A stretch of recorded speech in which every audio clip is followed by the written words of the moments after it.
Okay, ચાલો વિદ્યાર્થી મિત્રો, હવે જે છે વિદ્યુત રસાયણ લઈ લેવું છે. કેમ કે દ્રાવણ જે ચેપ્ટર જે છે એ મેં કરાવી દીધું છે.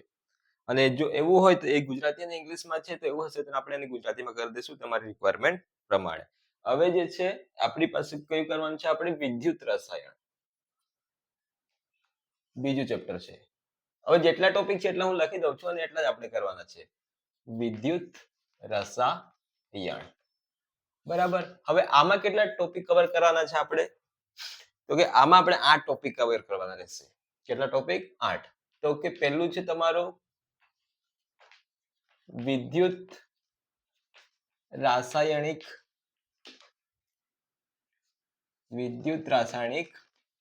કોષ છે.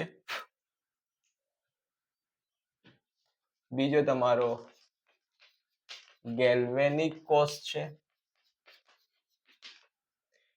ત્રીજું આપણે લઈ લઈએ તો કે ત્રીજું વિદ્યુત વિભાજન કોષ છે. સાથે સાથે વિદ્યુત વિભાજન કોષ અને એનાથી મળતી નિપજો પણ છે. મે બી આના પછી જે છે વિદ્યુત વિભાજનીય કોષ છે અને વિદ્યુત વિભાજન એવું લખેલું છે.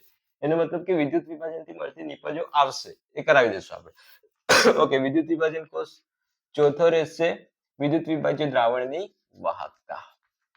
વિદ્યુત વિભાજ્ય દ્રાવણની વાહકતા, કંડક્ટન્સ ઓફ ઇલેક્ટ્રોલાઇટ. પાંચમું રહેશે તો કે નન્સ ઇક્વેશન, નન્સ સમીકરણ. છઠ્ઠું લઈ લઈએ તો છઠ્ઠું આપણે લઈશું તો કે બેટરી. સાતમું લઈશું આપણે બળતણ કોષ અને આઠમું લઈ લઈએ તો કે ક્ષારણ, કોરોસીવ. આટલા ટોપિક આમાં કવર કરવાના છે. ઓકે, then વિદ્યુત રાસાયણિક કોષ આપણે લઈ લઈએ આજે. આમાં એકદમ બેઝિક છે. બેઝિક વસ્તુ જે કરવાની છે હું તમને કહેતો જઈશ, એટલી વસ્તુ યાદ રાખવાની છે, વધારે ગોખણપટ્ટી કરવાની નથી. હવે વિદ્યુત રાસાયણિક કોષ કે ગેલ્વેનિક કોષ ભણતા પહેલા આપણને કેટલીક વસ્તુ ખબર હોવી જોઈએ, જેમ કે ઓક્સિડેશન રિડક્શન જે છે આમાં જે ફંડા લાગુ પડે છે એ જ ફંડા હું કહેવાનું છે, બરાબર. બાકી ઓક્સિડેશન રિડક્શન ની તમે ડેફિનેશન જોવા જશો તો ઘણી બધી આવી જશે, બરાબર છે. ઓક્સિડેશન રિડક્શન ની ડેફિનેશન તમે જોવા જશો તો હાઇડ્રોજન નું એડ થવું, ઓક્સિજન નું એડ થવું, ઓક્સિજન નું દૂર થવું, હાઇડ્રોજન નું દૂર થવું, બરાબર છે. તો આ બધી વસ્તુઓ આવશે. પણ આપણે અહીંયા જે રિક્વાયરમેન્ટ છે એ જ ઓક્સિડેશન નંબરમાં વધારો થવો, ઓક્સિડેશન આંકમાં ઘટાડો થવો, બરાબર છે. આ બધી ઓક્સિડેશન રિડક્શન ની રિએક્શન ડેફિનેશન છે. પણ આપણને અહીંયા જોઈશે તો કે હું કહીશ ઓક્સિડેશન ને ઓક્સિડેશન એટલે એવી પ્રક્રિયા. હવે આ ભણવા માટે આ જરૂરી છે, ઠીક છે. આ ભણવા માટે આ જરૂરી છે. ઓક્સિડેશન એટલે હું અહીંયા એમ સમજાવીશ કે ઓક્સિડેશન ની ડેફિનેશન 3 છે, બરાબર છે. ઓક્સિડેશન ની ડેફિનેશન 3 છે. એક તો ઓક્સિજન નો ઉમેરો થવો, બીજી વસ્તુ તો કે ઓક્સિડેશન આંકમાં વધારો થવો, અને ત્રીજી વસ્તુ રહેશે તમારો જે પ્રક્રિયામાં ઇલેક્ટ્રોન દૂર થતા હોય. અહીંયા લખી દઉં છું, જે પ્રક્રિયામાં ઇલેક્ટ્રોન દૂર અથવા મુક્ત થતા હોય. જેમ કે એક્ઝામ્પલ અહીંયા આપી દઉં તમને. M છે gives M++ ઇલેક્ટ્રોન. આ થઈ ગઈ. આ વસ્તુ યાદ રાખવાની છે. આ છે ઓક્સિડેશન, લોસ ઓફ ઇલેક્ટ્રોન, ઇલેક્ટ્રોનનું દૂર થવું. અને રિડક્શન એટલે શું થશે? રિડક્શન તો કે જે પ્રક્રિયામાં ઇલેક્ટ્રોન નો સ્વીકાર થાય, બરાબર, તેને આપણે શું કહીશું તો કે રિડક્શન કહીશું. શું કહીશું? રિડક્શન. આનું એક્ઝામ્પલ લો તો M+ છે અને એ શું કરે છે? એક ઇલેક્ટ્રોન સ્વીકારે છે અને બને છે મેટલમાં કન્વર્ટ થાય છે. આ વસ્તુ છે. હવે જ્યાં ઓક્સિડેશન અને રિડક્શન સમજો કે આ બંને રિએક્શન જે થાય છે કમ્બાઈન, બરાબર છે. આ જે રિએક્શન જે પ્રક્રિયામાં ઓક્સિડેશન અને રિડક્શન બેઉ સાથે થશે એને આપણે કહેવાનું છે રેડોક્સ પ્રક્રિયા. શું કહીશું? રેડોક્સ પ્રક્રિયા. શું કહીશું? રેડોક્સ પ્રક્રિયા. ઓકે, આ ફંડા યાદ રાખવાના. ઇલેક્ટ્રોન દૂર કરે, મુક્ત કરે એને ઓક્સિડેશન, ઇલેક્ટ્રોન સ્વીકારે એને રિડક્શન. અને એવી કોઈ પરિસ્થિતિ હશે કે જ્યાં ઓક્સિડેશન રિડક્શન બંને પ્રક્રિયા થશે તો એને આપણે કહીશું રેડોક્સ પ્રક્રિયા. બસ આ જ સિદ્ધાંત પર કામ કરવાનું છે આપણો. આ વિદ્યુત રાસાયણિક કોષ, ગેલ્વેનિક કોષ, વિદ્યુત વિભાજન કોષ. ઓકે, તો સ્ટાર્ટિંગ ક્યાંથી થઈ એ વસ્તુ મેં તમને સમજાવું. ક્યાં સુધી લઈ જાઉં? તો કે ઓકે ડન, અહીંયા સુધી રાખીએ. અને અહીંયા જે તમને સમજાવું કે આની હિસ્ટ્રી કેવી રીતે છે એ વસ્તુ પણ કહી દઉં છું. લાસ્ટ લેક્ચરમાં મેં કીધું છે પરંતુ તમને કહી દઉં છું આમાં કે કઈ રીતે છે. સ્ટાર્ટિંગમાં શું કર્યું હતું કે આ કઈ રીતે આવ્યું, આટલી વસ્તુ યાદ રાખજો. હવે આ વસ્તુ પેલો ટોપિક લઈએ છીએ, વિદ્યુત રાસાયણિક કોષ, ઇલેક્ટ્રોકેમિકલ સેલ. બરાબર, વિદ્યુત રાસાયણિક કોષ.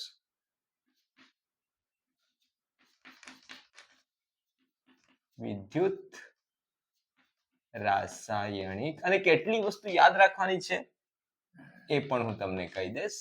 ઠીક છે? Okay done. ઓકે, હવે વિદ્યુત રાસાયણિક કોષ ની ઉત્પત્તિ કેવી રીતે થઈ એની હિસ્ટ્રી થોડી કહી દઉં છું.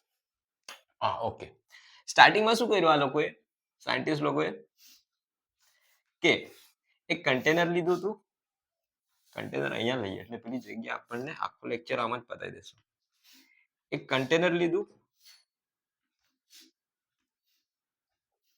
અને એમાં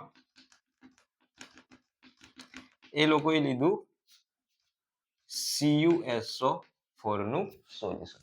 હવે કોપર સલ્ફેટ ને તમે પાણીમાં નાખશો એટલે ભૂરા કલરનું થઈ જશે. કયા કલર છે? વાદળી, વાદળી અથવા ભૂરા, ભૂરા રંગનું. કયા? ભૂરા રંગનું. ઓકે, દ્રાવણ લીધું, એમાં એ લોકોએ તો કે વજન કરેલો, શું કરેલો? વજન કરેલો ઝીંક ધાતુનો ટુકડો નાખ્યો. વજન કરેલો. ઠીક છે? થોડા સમય પછી શું થયું? After long time, after some time, થોડા સમય પછી શું થયું? તો કે એ લોકોએ શું કર્યું? એક કોપર સલ્ફેટનું દ્રાવણ લીધું, એક કોપર સલ્ફેટમાં ઝીંક ધાતુનો ટુકડો નાખ્યો, વજન કરેલું છે. ઓકે, તો થોડા સમય પછી એ લોકોને ઓબ્ઝર્વેશન જોવા મળ્યું, કે એ લોકોને અવલોકન જોવા મળ્યું, કે એમાં એ લોકોએ અવલોકન જોયું તો કે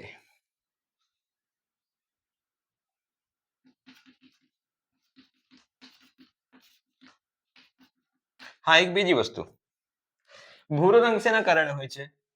આ હોવાનું કારણ Cu+2 આયનના કારણે. આ વસ્તુ પણ યાદ રાખવાની છે. Cu+2 ના કારણે કલર વાદળી કલરનો હોય છે, બ્લુ આઇસ સિગ્નોટાઇસ. ઓકે, હવે શું થયું? તો કે થોડા સમય પછી જોયું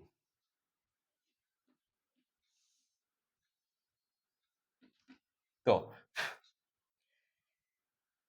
આવું કંઈક જોવા મળ્યું. ઝીંક ધાતુનો ટુકડો ખવાઈ ગયો. બરાબર, એટલે વજન ઓછું થઈ ગયું અને એની આજુબાજુ એને પીપીટીએસ જોવા મળ્યા. જોજો, 3 ઓબ્ઝર્વેશન કયા કયા જોવા મળ્યા? પહેલી વસ્તુ, ઝીંક ધાતુનું વજન ઘટી ગયું.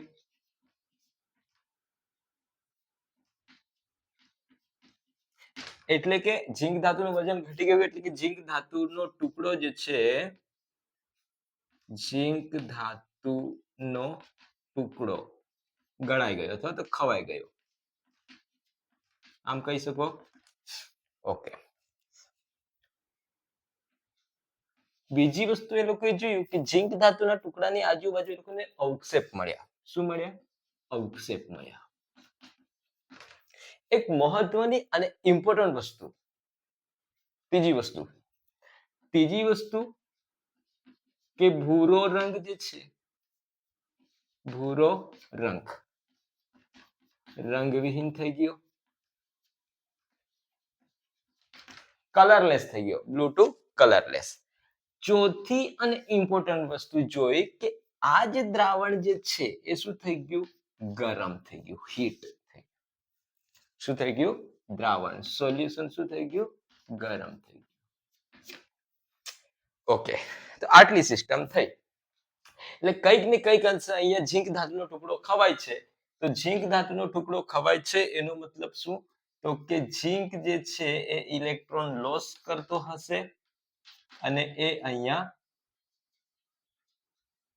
આ પ્રમાણે થતો હશે, એટલે કે ઓક્સિડેશન થાય છે. શું થાય છે? ઓક્સિડેશન. હવે દ્રાવણનો રંગ શેના કારણે બ્લુ હતો? Cu+2. એટલે દ્રાવણમાં આપણી પાસે Cu+2 હતા અને અહીંયા આપણને શું દેખાયા? અવક્ષેપ. તો કે જે આ ઝીંક ધાતુનો ટુકડો ઇલેક્ટ્રોન છોડતો હતો એ જ ઇલેક્ટ્રોન સ્વીકારીને Cu+2 કોપરમાં જમા થતો હતો અને કોપરમાં જમા થઈ ગયો એના કારણે તેનો રંગ કેવો થઈ ગયો? રંગવિહીન થઈ ગયો. સમજાય છે? તો ફંડામેન્ટલ વસ્તુ અહીંયા કંઈક આ રીતે થઈ. Zn+2 plus sorry Zn plus Cu+2 આ બે ઇલેક્ટ્રોન કેન્સલ કરી દઈએ તો અહીંયા બનશે Zn+2 અને Cu સોલિડ. કોપર જમા થઈ જાય છે. આ વસ્તુ થાય છે તો કે અહીંયા થઈ રિડક્શન અને અહીંયા થઈ ઓક્સિડેશન. ઓવરઓલ રિએક્શન આપણે કહેવાનું છે રેડોક્સ રિએક્શન. આટલી વસ્તુ ક્લિયર થશે? જો સ્ટાર્ટિંગમાં શું કરીએ? કન્ટેનર લીધું, કોપર સલ્ફેટનું દ્રાવણ બન્યું, ઝીંક ધાતુનો ટુકડો મૂક્યો. ઓકે, હવે CO નું દ્રાવણ કેવું છે? ભૂરા રંગનું, બ્લુ કલરનું છે. હવે થોડા સમય પછી એ લોકો ઓબ્ઝર્વેશન જોયું તો જોયું કે ઝીંક ધાતુના ટુકડાનું વજન ઘટી ગયું છે. એનો મતલબ કે આ ભાઈએ શું કર્યું છે? ઇલેક્ટ્રોન લોસ કર્યો છે, ગુમાવ્યો છે. અને બીજું કે એની આજુબાજુ અવક્ષેપ પણ જોવા મળે છે. તો એ અવક્ષેપ છે ને, અને ત્રીજી વસ્તુ કલર બી છે એનો બ્લુ કલર જે હતો એ કલરલેસ થઈ ગયો છે. ધેટ મીન્સ કે અહીંયા જે છે કે Cu+2 Cu માં કન્વર્ટ થતો હશે. તો આનું ઓક્સિડેશન થઈ ગયું, આનું રિડક્શન થઈ ગયું. ઇમ્પોર્ટન્ટ વસ્તુ કે જે વિદ્યુત રાસાયણિક કોષ તરફ લઈ જાય છે કઈ? તો કે એ છે કે દ્રાવણનો રંગ કેવો? દ્રાવણ કેવું થઈ ગયું? ગરમ થઈ ગયું. તો ગરમ થઈ ગયું એનો મતલબ કે અહીંયા જે છે શું નીકળી? એનર્જી, ઉર્જા. તો સાયન્ટિસ્ટ લોકો એમ વિચાર્યું કે આ જે એનર્જી લોસ વેસ્ટ જાય છે, બરાબર છે, આ એનર્જી જે વેસ્ટ જાય છે આને આપણે કશે ઉપયોગ કરવો પડશે. એટલા માટે એ લોકોએ શું કર્યું કે જે વસ્તુ એક કન્ટેનરમાં કરી હતી એ વસ્તુ એ લોકોએ બે કન્ટેનરમાં કરી. હવે વિદ્યુત રાસાયણિક કોષ અહીંયા આવશે. આને આપણે ઇરેઝ કરી નાખીએ. ઓકે, ચાલો આટલામાં નહીં આવશે.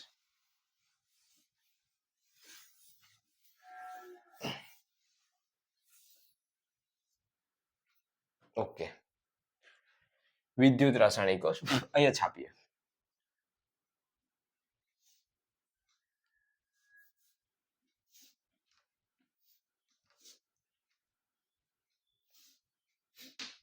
બે કન્ટેનર લીધા, નજીક નજીક લઈએ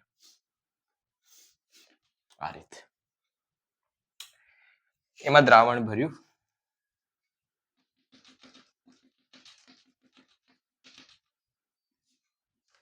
ZnSO4 ઝીંક સલ્ફેટ અને આમાં લીધું કોપર ભૂરો હોય એટલે આપણે ભૂરો બતાવવાનો CuSO. Okay, CuSO. હવે ઝીંક સલ્ફેટના દ્રાવણમાં ઝીંક ધાતુનો ટુકડો નાખ્યો, બરાબર. ઝીંક સલ્ફેટના દ્રાવણમાં ઝીંક ધાતુનો ટુકડો નાખ્યો. કોપર સલ્ફેટના દ્રાવણમાં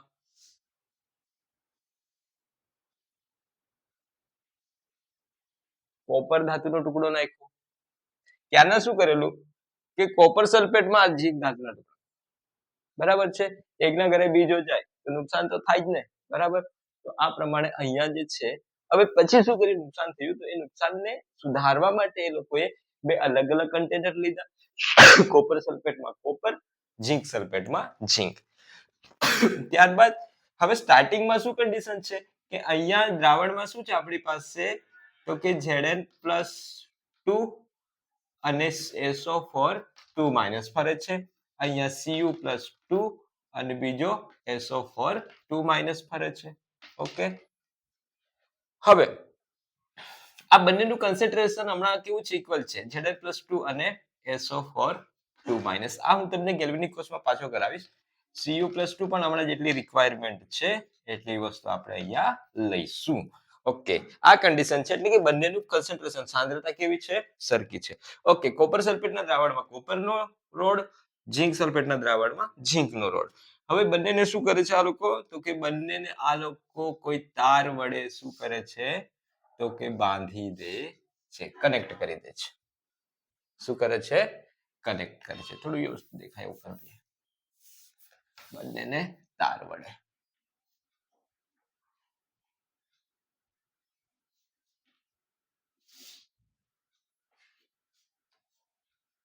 બેટરી જેવી લાગે છે તમને? ઓકે, તાર વડે કનેક્ટ કરી દે છે. હવે અહીંયા એક વસ્તુ યાદ રાખવાની, આપણે બેટરી સેલ હોય એમાં એનોડ અને કેથોડ વાળી સિસ્ટમ હોય, તો આ એ જ છે, બીજું કશું છે નથી, બરાબર છે, વિદ્યુત રાસાયણિક કોષમાં. હવે અહીંયા જે છે એક વસ્તુ હું તમને યાદ રાખું કે લોન શબ્દો યાદ રાખજો. લોન એટલે લેફ્ટ સાઈડ, લેફ્ટ સાઈડ ઓ એટલે અહીંયા થશે ઓક્સિડેશન, બરાબર છે. બીજી વસ્તુ, અને આને આપણે કહીશું એનોડ, એન એટલે નેગેટિવ. ગેલ્વેનિક કેસમાં આ રહેશે, વિદ્યુત રાસાયણિક કોષમાં પણ આ જ છે, બરાબર છે. વિદ્યુત વિભાજન કોષમાં ચેન્જ થઈ જશે, આ વસ્તુ તમને કહું છું. આ માત્ર ને માત્ર વિદ્યુત રાસાયણિક કોષ અને ગેલ્વેનિક કોષ માં લાગુ પડશે. તો સીધી વસ્તુ છે. તો આ શું બની જશે હવે, તો કે કેથોડ બની જશે, અને કેથોડ કેવો રહેશે, હવે અહીંયા પોઝિટિવ થઈ જશે. હવે આટલી વસ્તુ થાય છે બંનેને. હા, સ્ટાર્ટિંગમાં આ લોકોએ શું કર્યું, લેમ્પ જોડેલો, બંનેને જેવું ચોંટાડ્યા તેવું શું થયું, તો કે લાઈટ બળી. શું બળી, લાઈટ બળી, એટલે કરંટ પાસ થયો. કરંટ પાસ થયો એટલે કે અહીંયા જેવું જોડો છો તેવું અહીંયા શું થાય છે, તો કે અહીંયા જે છે એનોડ પર શું થાય છે, તો કે એનોડ પર ઝીંક છે, તો ઝીંક શેમાં કન્વર્ટ થઈ જાય છે, Zn+2 પ્લસ આ પછી લઈશું 2 ઇલેક્ટ્રોન. અને કેથોડ પર શું થાય છે, તો કે કેથોડ પર Cu+2 જે સોલ્યુશનમાં છે એ 2 ઇલેક્ટ્રોન ગેઇન કરીને કોપર સલ્ફેટ કોપર બનાવી દે છે. આ વસ્તુ પછી લઈશું, એનોડ અને કેથોડ. એનોડ અને કેથોડ, એનોડ પર હંમેશા ઓક્સિડેશન જ થશે, કેથોડ પર હંમેશા રિડક્શન જ થશે. આ મગજમાં ફીડ કરી લેજો. ભલે પછી છેડા ચેન્જ થઈ જાય તો કઈ વાંધો નહીં, પ્લસ માઇનસ ચેન્જ થાય તો કઈ નહીં, પણ એનોડ પર હંમેશા ઓક્સિડેશન જ થાય અને કેથોડ પર હંમેશા રિડક્શન જ થાય. Okay, done. ઓકે, તો આનું કન્સ્ટ્રક્શન હતું. અને જેવું તમે જોડો છો એ સમયે શું છે, તો કે ઝીંક થી ઇલેક્ટ્રોનનો પ્રવાહ આમ જશે. કેમ, તો કે ઝીંક થી કોપર તરફ, અને વિદ્યુત પ્રવાહ જશે આમ, વિદ્યુત પ્રવાહની દિશા ઓલ્ટરનેટ હોય છે ને, ફિઝિક્સમાં તમને ખબર હશે. ઓકે, આ વસ્તુ છે. હવે મેઇન વસ્તુ શું જોવાની છે, આ જે સેલ આપણે બનાવ્યો છે, આ સેલને જ આપણે કહેવાનું છે વિદ્યુત રાસાયણિક કોષ. આનું બીજું નામ છે વોલ્ટેઇક કેસ, યાદ રાખજો, વોલ્ટેઇક કોષ. અને આને આપણે કહેવાનું છે પાછળથી ગેલ્વેનિક કોષ. પણ ગેલ્વેનિક કોષમાં થોડું વધારે અંદર લેવાનું છે. હવે અહીંયા જે છે એક બીજી આઈટમ નથી નાખી મેં. શું, એક બીજી વસ્તુ નાખવામાં આવે છે અહીંયા, જ્યારે સેલ બંધ થઈ જાય છે ને ત્યારે અહીંયા નાખવામાં આવે છે આને આપણે કહીશું ક્ષાર સેતુ. એક ગેલ્વેનિક કોષમાં પૂરેપૂરું શીખવાડી દઈશ. હવે આનો જે વોલ્ટેજ જે છે એક સમજજો. અહીંયા બાહ્ય પરિપથની વાત કરે છે, બહારનો કરંટ, એક્સટર્નલ કરંટની વાત કરે છે, બરાબર છે. તો ઈ એક્સટર્નલ લખું છું, બાહ્ય પરિપથ, બાહ્ય પરિપથ. ઓકે, તો એ 1.1 વોલ્ટ હોય. શું હોય, આ મેન વસ્તુ છે, યાદ રાખજો. હમણાં મેન વસ્તુ ચાલુ થઈ છે કે તમને જે એક્ઝામમાં પૂછી શકે એવું છે ને આ છે, બરાબર. તો એમ જનરલી તમે ગેલ્વેનિક કોષનો વોલ્ટેજ જોયો 1.1 વોલ્ટ છે, તમારો આન્સર 1.1 વોલ્ટ આવશે. તો વી આ છે બાહ્ય પરિપથ. બાહ્ય પરિપથ કેટલો છે કે 1.1 વોલ્ટ બરાબર જ હોય. તો શું થશે તો કે 1.1 બરાબર જ હશે તો ઇલેક્ટ્રોન નો પ્રવાહ કે વિદ્યુતનો પ્રવાહ વહેશે નહીં. આ એક વસ્તુ, કરંટ પાસ થવાનો નથી. બીજી વસ્તુ તો કે ઈ એક્સટર્નલ કરતા આમ લેવું પડશે ને, દેખાતું નથી બરાબર, આથી બ્લુ ટુ બ્લુ આલી ઈ એક્સટર્નલ એટલે બાહ્ય પરિપથ કરતા મારો જે વોલ્ટેજ જે છે તે કેવો છે, વધારે છે. આ વધારે છે બરાબર. તો શું થશે તો ઇલેક્ટ્રોનનો પ્રવાહ કરંટ ક્યાંથી ક્યાં જશે, ઇલેક્ટ્રોન ઝિંક ટુ કોપર જશે અને વિદ્યુતનો પ્રવાહ કોપર ટુ ઝિંક જશે. આ યાદ રાખજો. ત્રીજી વસ્તુ અહીંયા દેખાય છે કે નીચે એટલે દેખાય છે, ઓકે. ધન બીજી વસ્તુ ઈ એક્સટર્નલ બાહ્ય પરિપથ જો વધારે છે, ઘણી વખત શું થશે બેટરી બંધ થઈ જશે. બેટરી બંધ થઈ જાય તો ઘણી વખત આપણી બેટરી ડિસ્ચાર્જ થઈ જાય તો શું કરીએ કે તો પાણી ચેન્જ કરાવીએ કાં તો એની ચાર્જિંગ કરાવીએ. તો જે છેડા ઉલટા લગાવેલા હોય તો બહારનો પરિપથ વધારે આપીને શું કરીએ છીએ, બેટરીને ચાર્જિંગ કરીએ છીએ. આપણી મોબાઈલની બેટરી બંધ થઈ જાય છે તો એ પ્રમાણે એમાં ઉલટા છેડા લગાવીને શું કરવામાં આવે છે તો કે ચાર્જ કરવામાં આવે છે. સેમ કન્ડિશન આ તો કે આ બાહ્ય પરિપથ જ છે, આપણે ચાર્જિંગ કરીએ છીએ એ વસ્તુ છે. એટલે કે જ્યારે શું થશે, આનો વોલ્ટેજ જે આપણે બનાવેલો છે વિદ્યુત રાસાયણિક કોષ એનો વોલ્ટેજ વધારે થશે ત્યારે એક કામ કરશે, એ લાઈટ આવશે બરાબર. જ્યારે એની બેટરી ઉતરી જશે આપણે બાહ્ય પરિપથ શું કરવો પડશે, આપવો પડશે. તો શું થશે, આનું ઉલટું થશે હવે બરાબર, 1.1 વોલ્ટ. તો આ ઓછો થઈ ગયો આપણો વિદ્યુત રાસાયણિક કોષનો. તો શું થશે તો કે ઇલેક્ટ્રોનનો પ્રવાહ ઉલટો થઈ જશે. હવે ફેરવાઈ ગયું ને, તમે ચાર્જિંગ કરો છો હવે તો ક્યાં થશે, કોપર થી ઝિંક જશે અને કરંટનો પ્રવાહ વિદ્યુત પ્રવાહ ક્યાંથી ક્યાં જશે, ઝિંક થી કોપર. આ વસ્તુ યાદ રાખવાની છે. એટલે આ કેસમાં શું થાય છે, ઝિંક ઓગળશે અને કોપર જમા થશે.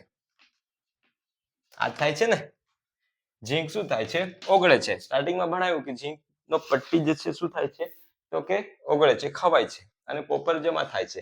અને જ્યારે તમે ચાર્જિંગ કરો છો ને ત્યારે ઉલટું થઈ જશે. ચાર્જિંગ કરશો અને ચાર્જિંગ કહું તો ચાલે, ચાર્જિંગની જ રિએક્શન છે. ચાર્જિંગ કરીશ તો શું થશે તો કે કોપર જે જમા થયેલું છે એ કોપર શું થશે, ઓગળશે અને ઝિંક એનોડ પર જ, હા એનોડ પર જમા થાય. આ વસ્તુ થશે. અને કોપર ક્યાં જમા થાય છે, કોપર તો કે કેથોડ પર જમા થાય છે. બસ આટલી વસ્તુ છે પહેલા ટોપિકમાં. અને મેઇન ઇમ્પોર્ટન્ટ વસ્તુ આ રહી છે લાસ્ટમાં આપી તે બરાબર. ફંડામેન્ટલ વસ્તુ આપણે રિવાઇઝ કરી લઈએ. આટલી વસ્તુ તમને આવડવી જોઈએ. વિદ્યુત રસાયણમાં આપણે વિદ્યુત રાસાયણિક કોષ કે જેને ગેલ્વેનિક કોષ, વોલ્ટેજ કોષ કહેવામાં આવે છે. તમને ઓક્સિડેશન રિડક્શન ખોજે, ઓક્સિડેશન આંખમાં વધારો, ઓક્સિડેશન આંખમાં ઘટાડો એને રિડક્શન કહેવાય. વધારો થાય ઓક્સિડેશન કહેવાય. એ વસ્તુ તો ઠીક છે, પણ અહીંયા આ ઓક્સિડેશન રિડક્શનની જે છે ડેફિનેશન કામ લાગવાની છે. તો કે loss of electron, gain of electron. બીજી વસ્તુ કે સ્ટાર્ટિંગમાં શું કર્યું કે એ લોકોએ એક જ કન્ટેનરમાં લીધું, કોપર સલ્ફેટમાં ઝિંક ધાતુનો ટુકડો નાખી દીધો. તે પણ ત્યાં શું થયું તો કે દ્રાવણ જે છે તમારું સોલ્યુશન ગરમ થઈ ગયું. બીજી વસ્તુ તો કે કલર ભૂરા કલર જે હતો વાદળી તમારો કલરલેસ થઈ ગયો. અને બીજું છે કે દ્રાવણ ગરમ થઈ ગયું અને ઓક્સિજન જોવા મળે. તો કે અહીંયા ઓક્સિડેશન રિડક્શન આવું થાય છે. તો એ લોકોએ વિચાર્યું કે ચાલો આને અલગ અલગ કરીએ. તો કે બે અલગ અલગ કન્ટેનર લીધા, કોપર સલ્ફેટમાં કોપર, ઝિંક સલ્ફેટમાં ઝિંક. એકને એનોડ કીધો, બીજાને કેથોડ કીધો, તાર વડે જોડ્યું બરાબર છે. સાર સેતુ બને. સાર સેતુની જરૂર કેમ પડે, કોષ બંધ થઈ જતો હતો, બેટરી ડિસ્ચાર્જ થઈ જતી. આ એની ન્યુટ્રલિટી જાળવવા માટે, એટલે કે વિદ્યુતીય દ્રાવણની તટસ્થતા જાળવવા માટે. Okay done. આ વસ્તુ આવશે ગેલ્વેનિક કોષમાં, આ બધી વસ્તુ આવશે, કાલે આપણે લઈ લેશું ગેલ્વેનિક કોષ જે છે. હા, એક વસ્તુ કહેવાની રહી ગઈ, તો કે આમાં શું થાય છે. ઓકે, વિદ્યુત રાસાયણિક કોષ બરાબર છે, અહીંયા સુધી બરાબર છે. આમાં લઈશું ગેલ્વેનિક કોષમાં રાસાયણિક, અહીંયા બી રાસાયણિક ઉર્જાનું વિદ્યુત ઉર્જામાં જ રૂપાંતર થાય. એ વસ્તુ આપણે કાલે શીખવાડીશ તમને, તો કે ગેલ્વેનિક કોષમાં રાસાયણિક ઉર્જાનું વિદ્યુત ઉર્જામાં રૂપાંતર થાય છે, અને વિદ્યુત વિભાજન કોષમાં વિદ્યુત ઉર્જામાંથી રાસાયણિક ઉર્જા, ઇલેક્ટ્રિક કરંટમાંથી ઇલેક્ટ્રિક એનર્જીમાંથી તમારી કેમિકલ એનર્જીમાં કન્વર્ટ થાય છે. થર્મોડાયનેમિકનો પહેલો નિયમ થઈ જશે પછી એકમાંથી બીજામાં, law of conservation. Okay, done. આટલી વસ્તુ થઈ ગઈ, ડન. હવે તો કે આ મેં યાદ રાખવાનું છે તમારે, વિદ્યુત રાસાયણિક કોષમાં વોલ્ટેજ કોષ, ગેલ્વેનિક કોષ આ કહેવાય છે. એવી એક બાહ્ય પરિપથ તમારો કેટલો હોય, 1.1 વોલ્ટ જેટલો હોય, તો કઈ જ રિએક્શન થશે નહીં. જ્યારે તમારું શું થશે, તો કે હા, પ્રવાહ વહેશે નહીં, વિદ્યુત પ્રવાહ વહેશે નહીં, અને ઇલેક્ટ્રોનનો પ્રવાહ પણ નહીં વહે, અને કોઈ પણ ઓક્સિડેશન રિડક્શન પ્રક્રિયા થશે નહીં. ઓકે, ઈ એક્સટર્નલ જે છે તમારો બાહ્ય પરિપથ કેવો છે, ઓછો છે. આપણી બેટરી ચાર્જિંગ છે, તો બેટરી કામ કરશે, બેટરી કામ કરશે તો ઝીંક ઇલેક્ટ્રોન ક્યાંથી ક્યાં જશે, કે અહીંયા જે છે ક્યાં ગયા આપણા ચોક, ઇલેક્ટ્રોન જે છે અહીંયા છોડી છોડીને શું કરશે, આ ભાઈ Zn+2 Zn+2 Zn+2, તો ઇલેક્ટ્રોન અહીંયા છોડીને ઇલેક્ટ્રોન આમ છોડીને ક્યાં જશે, તો કે આમ છોડીને અંદર સોલ્યુશનમાં શું છે, Cu+2 તો ઇલેક્ટ્રોન આવે, આ પોઝિટિવ છે, જેમ જેમ ઇલેક્ટ્રોન આવશે આ અહીંયા ચપકશે, અને Cu+2 બે ઇલેક્ટ્રોન લેશે અને કોપરમાં કન્વર્ટ થઈ જશે. આ ફંડા ચાલે છે. ઓકે, અને એક્સટર્નલ, હવે બેટરી આપણી બંધ થવાની, તો એ એક્સટર્નલ બહારથી આપવો પડશે બાહ્ય પરિપથ. આપણો વોલ્ટેજ ઓછો થઈ ગયો છે, તો ઇલેક્ટ્રોનનો પ્રવાહ હવે રિવર્સ જશે, કે આ બધું જમા થયેલું છે ને છોડવું પડશે ને, તો રિવર્સ કરવો પડશે. તો ઇલેક્ટ્રોનનો પ્રવાહ કોપરથી ઝિંક તરફ, તો વિદ્યુત પ્રવાહ ઝિંકથી કોપર તરફ. બસ આ ફંડા છે. વિદ્યુત રાસાયણિક કોષ અહીંયા પૂરો થાય છે. આઈ હોપ કે તમને સમજ પડી ગઈ હશે. ઠીક છે, અહીંયા સુધી રાખીએ.